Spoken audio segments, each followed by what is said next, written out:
আসসালামু আলাইকুম দর্শক। বাংলাদেশের সর্বশেষ যেই দুই দল আওয়ামী লীগ এবং বিএনপির শাসনের সবচেয়ে গুরুতর অভিযোগ হচ্ছে স্বজনপ্রীতি পরিবারতন্ত্র, তাই তো?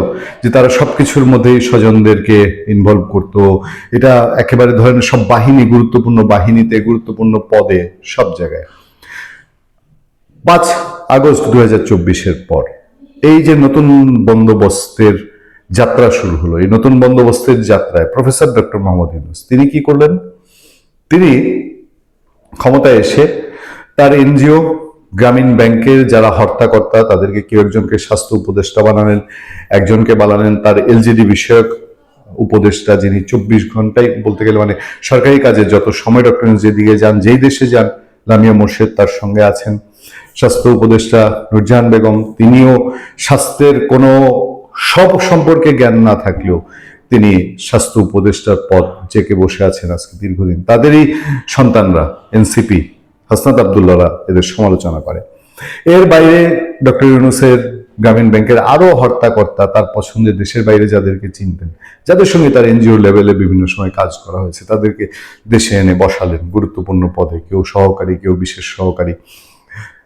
তারপরে বিনিয়োগ বোর্ডে বসালেন, তার ভাতিজাকে বসালেন। মানে একটা বিতিকিচ্ছিরি কাণ্ড কারখানা বলতে গেলে। পরিবারের লোকজনের বন্ধু বান্ধবকেও বসালেন। আচ্ছা, এই গেল না হয় ডক্টর ইউনূসের সার্কেল। এরপর কি শুরু হলো? জুলাই যোদ্ধা, না? আচ্ছা, জুলাই যোদ্ধা আসার আগে আমি আপনাদেরকে একটু বলি, শেখ হাসিনার সবচেয়ে বড় সমস্যা হয়ে দাঁড়ালো তার সরকারের শেষ সময়ে এসে তিনি মুক্তিযোদ্ধার নাতিপুতিকে পর্যন্ত চাকরি দেন, কোটা নির্ধারণ করেছেন, সেই কোটার অপব্যবহার হচ্ছে। আর রাজাকারের নাতিপুতিদেরকে তিনি চাকরি দেন না। এই তো প্রবলেম। এবার আসেন জুলাই যোদ্ধা। জুলাই যোদ্ধা কোটায় প্রথমে ওয়াসাকে একটা বিতিকিচ্ছিরি কাণ্ড ঘটালো। ওয়াসাকে চুক্তিভিত্তিক নিয়োগ দেওয়া হলো এবং সেইখানে শত শত, আপনি এনসিপির তদবির নিয়ে গেলে সেখানে চাকরি হয়। তারপর আপনার চট্টগ্রাম বিশ্ববিদ্যালয়ে সবশেষ আপনারা দেখেছেন ওখানে শিবির কোটা এসছে। জুলাই যোদ্ধা কোটা না হয় মেনে নিলাম আমরা কিছুটা, জুলাই যোদ্ধা কোটা পার হয়ে আসছে। এর মধ্যে চট্টগ্রাম বিশ্ববিদ্যালয়ে শিবির কোটায় চাকরি হচ্ছে, শিবির না হলে ওখানে চাকরি হয় না। এবং এই জুলাই যোদ্ধা কোটায় জুলাই যোদ্ধাদের আত্মীয় স্বজনকে, যার ভাই মারা গেছে তার ভাইয়ের লাশের বদলে তাকে ফ্ল্যাট, তাকে অনুদান, তাকে এই সহায়তা, সেই সহায়তা, বাড়ি গাড়ি হ্যান ত্যান সবকিছুই দেওয়া হলো, দেওয়ার কারবার সারা। তারপর গেল এই জুলাই যুদ্ধ কোটা গেল, শিবির কোটা গেল, ভাই কোটা গেল। ভাই মারা গেছে মীর মুগ্ধ, তার ভাই স্নিগ্ধ, তিনি বিএনপিতে জায়গা পেলেন, তিনি জুলাই ফাউন্ডেশনে জায়গা পেলেন, তাহলে ভাই কোটাও চালু হলো। এবার এসে ওসমান হাদি, আলোচিত তরুণ নেতৃত্ব, এই ওসমান হাদির ভাইকে, ওসমান হাদির ভাই রিসেন্টলি খুব লাউড ছিলেন। ওসমান হাদির এই হত্যাকাণ্ডের বিচারের ব্যাপারে তিনি খুব শক্ত অবস্থান নিয়েছিলেন, কড়া কড়া কথা বলছিলেন, সরকারের অবস্থানেরও সমালোচনা করছিলেন। মুখটাকে একটু বন্ধ করা দরকার ছিল। সেই জন্যই কি আমাদের এই খবর পড়তে হচ্ছে যে যুক্তরাষ্ট্র মিশনে নিয়োগ পেলেন ওসমান হাদির ভাই ওমর? দুপুর থেকে তো আপনারা দেখছেন চারদিকে ছড়িয়ে পড়েছিল খবরটা। দুর্বৃত্তের গুলিতে নিহত ইনকিলাব মঞ্চের মুখপাত্র শরীফ ওসমান বিন হাদির বড় ভাই ওমর বিন হাদিকে বাংলাদেশের সহকারী হাই কমিশন বার্মিংহাম রাজ্যে দ্বিতীয় সচিব পদে 3 বছর মেয়াদী চুক্তিভিত্তিক নিয়োগ দিয়েছে অন্তর্বর্তী সরকার।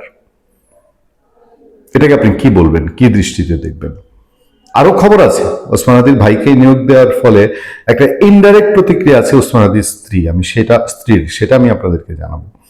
আচ্ছা, বৃহস্পতিবার এই প্রজ্ঞাপন জারি করা হয়। রাষ্ট্রপতির আদেশক্রমে জনস্বাস্থ্য প্রশাসন মন্ত্রণালয়ের যুগ্ম সচিব আবুল হায়াত মোহাম্মদ রফিক প্রজ্ঞাপনে সই করেন। প্রজ্ঞাপনে উল্লেখ করা হয়, প্রজ্ঞাপনের কপি আছে আমাদের কাছে, দুপুর থেকেই আছে।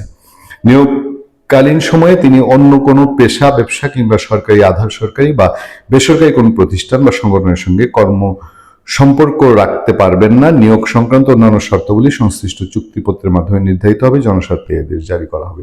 আমি জানি না ওসমান হাদির বড় ভাই ওমর বিন হাদি তিনি এই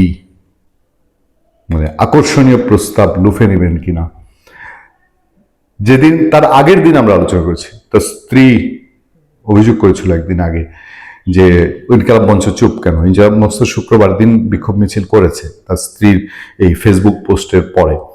তার স্ত্রী যখন প্রশ্ন তুলছেন যে হাদির হত্যাকারীদের বিচার হচ্ছে না, যখন জুমা প্রশ্ন তুলছে যে হাদির হত্যাকারীরা তার জানাজার দ্বিতীয় বা তৃতীয় সারিতেও ছিল, যখন এই প্রশ্ন উঠছে যে হাদি হত্যার বাদী তিনি যে চার্জশিট পুলিশ দিয়েছে সেটা নারাজি দিয়েছে, এখন সিআইডি সেটা তদন্ত করবে, সেই সময় কতটা নৈতিকতার পরিচয় দিবেন এই ওমর বিন হাদি, যে ভাইয়ের রক্তের উপর দিয়ে তিনি যুক্তরাজ্যের এই দ্বিতীয় সচিব পর্যায়ে কূটনৈতিক উইংয়ে তিনি যোগ দেবেন কিনা আমি জানি না। তবে হাদির স্ত্রীর যে ফেসবুক পোস্টের পরে, এই ঘটনার পরে হাদির স্ত্রী আবার একটা ফেসবুক পোস্ট দিয়েছেন, এটা অর্থবহ এবং আপনারা এটার অর্থ বুঝতে পারবেন যে হাদির ভাইকে যখন এরকম লোভনীয় চাকুরিতে সুযোগ দেওয়া হচ্ছে তখন হাদির স্ত্রী কি বলছেন।